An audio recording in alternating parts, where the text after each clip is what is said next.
Olá e bem-vindos a Aprender Português. Hoje vou falar sobre o Estatuto das Línguas. Vou-vos ensinar e explicar um pouco melhor como a língua portuguesa é vista e conhecida no mundo inteiro e algumas características sobre o idioma português.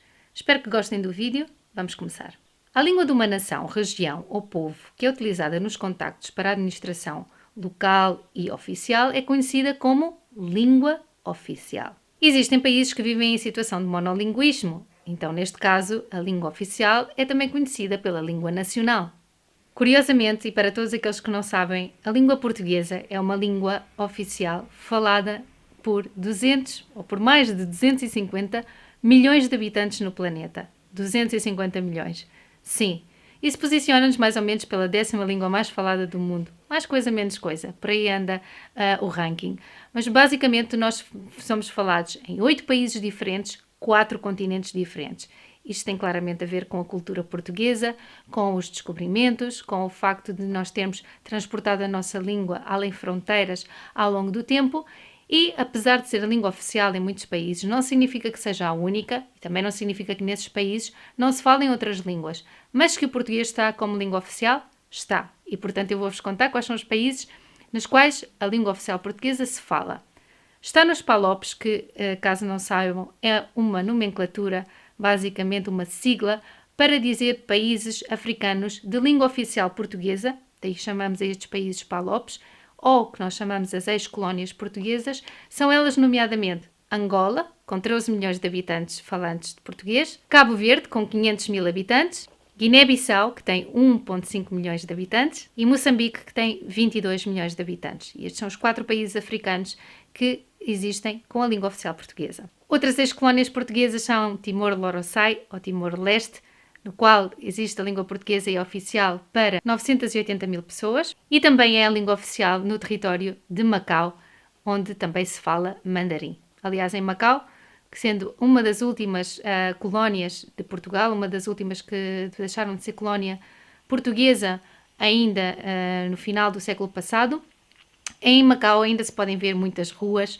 que ainda têm exatamente as mesmas placas com os nomes das ruas em português e muitas influências portuguesas nas ruas e em todo o país, o que é bastante bonito e é um país muito bonito. Hoje em dia o mandarim é basicamente a língua que mais se fala, mas já sabem que se forem a estes países e falarem português, muito possivelmente muitas das pessoas vão entender o vosso idioma, apesar dos dialetos serem diferentes. E falta-nos apenas um país que eu acredito ser o país que mais fala português a seguir a Portugal, que é onde existem mais ou menos cerca de 10 milhões de habitantes, e nós também somos, obviamente, um dos países oficiais em que se fala português, e o segundo país onde mais se fala português no mundo é no Brasil, a ex-colónia portuguesa. 190 milhões de pessoas são e têm como definição a língua portuguesa como o seu idioma oficial, e no Brasil é a língua mais falada. E isto significa que chamamos língua comum àquilo que nós utilizamos mais frequentemente como a língua falada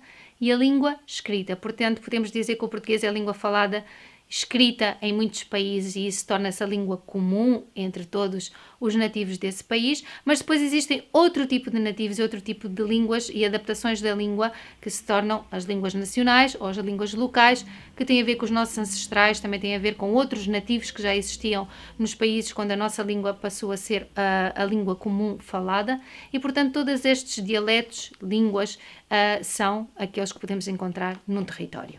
Língua minoritária é uma língua que nós chamamos às vezes os dialetos ou uma língua tradicional que é falada apenas em algumas regiões ou por alguns povos de forma tradicional, ou seja, são línguas ancestrais ou línguas que foram adaptadas da língua oficial e que efetivamente se tornaram outra língua. E, portanto, chamamos línguas minoritárias porque só são faladas por pessoas em pequenas regiões ou não são o mais comum, como já falámos anteriormente. Em Portugal, há algo que eu sempre digo como curiosidade e eu acredito que muitas pessoas não sabem.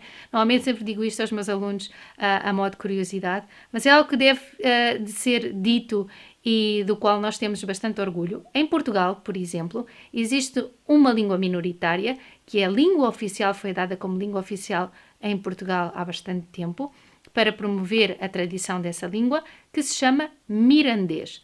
Mirandês é a língua que se utiliza e se fala tradicionalmente entre as pessoas dessa região, que é a região nordeste de Portugal e é da zona de Mirandela, que caso não saibam, Mirandela é também a capital de Trás-os-Montes, uma das regiões de Portugal. Aí fala-se mirandês.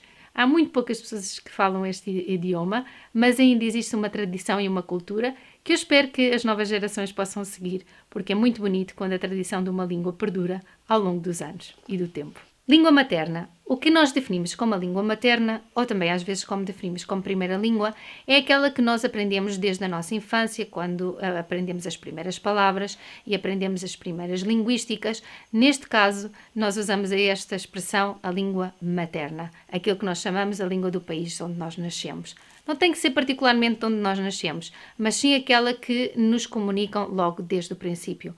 Hoje em dia, muitos pais dão como língua materna um idioma, mas já introduzem aos seus filhos vários idiomas ao mesmo tempo. Então existe alguma dificuldade às vezes em entender qual é a língua materna. Mas vamos calcular que seja aquela que nós mais temos contacto logo desde o princípio do nosso estatuto de ser humano. E, portanto, isso deixa-nos o que é uma língua não materna. São as línguas segundas ou as línguas estrangeiras, aquelas que nós aprendemos à parte do nosso idioma oficial, nativo. Ou seja, todas as línguas que nós introduzimos dentro da nossa fala e da nossa escrita ao longo dos tempos e a qual aprendemos. Por exemplo, em Portugal aprendem-se mais do que umas línguas. Na escola, por exemplo, podemos optar por aprender línguas estrangeiras ou segundas línguas, tais como o inglês, o francês, o alemão, o espanhol, etc. Portanto, essas são línguas que nós aprendemos secundariamente. Elas chamamos de línguas estrangeiras ou línguas secundárias. A língua segunda nós chamamos L2, que seria uma segunda língua que nós falamos à parte da nossa língua nativa, e LE, que é a língua estrangeira, uma língua que nós aprendemos à parte da nossa oficial. Portanto, aqui vou-vos deixar o resumo do Estatuto das Línguas. Portanto, língua oficial, usada por uma nação, região ou povo nos contactos administrativos, políticos e sociais. Dentro da língua oficial temos a língua nacional, que é comum aos habitantes de uma nação. E temos a língua minoritária, que é de uma pequena comunidade linguística, sem ser nacional. Depois temos o que é a língua materna, aprendida em primeiro lugar num lugar natural e adequado. E a língua não materna, que é aquela que cobre as situações distintas da língua materna. Depois temos a língua segunda, ou L2. Não é a nossa língua materna, mas é uma língua aprendida e reconhecida dentro das funções que podemos utilizar como língua secundária. Está reconhecida dentro das fronteiras territoriais. Depois temos a língua estrangeira, LE. Não é materna e sem estatuto sociopolítico no espaço de aprendizagem e uso. Estes são todos os estatutos de línguas que podemos aprender que tanto servem para a língua portuguesa como para qualquer idioma neste mundo ou para qualquer língua que seja utilizada. Espero que tenham gostado deste vídeo, assim ficam a saber um pouquinho mais sobre informações não só de português, como de outras questões culturais sobre a língua e os idiomas. Subscrever-vos ao canal para aprender mais sobre português e estas coisas e espero por vocês no próximo vídeo. Até lá, obrigada e fiquem bem.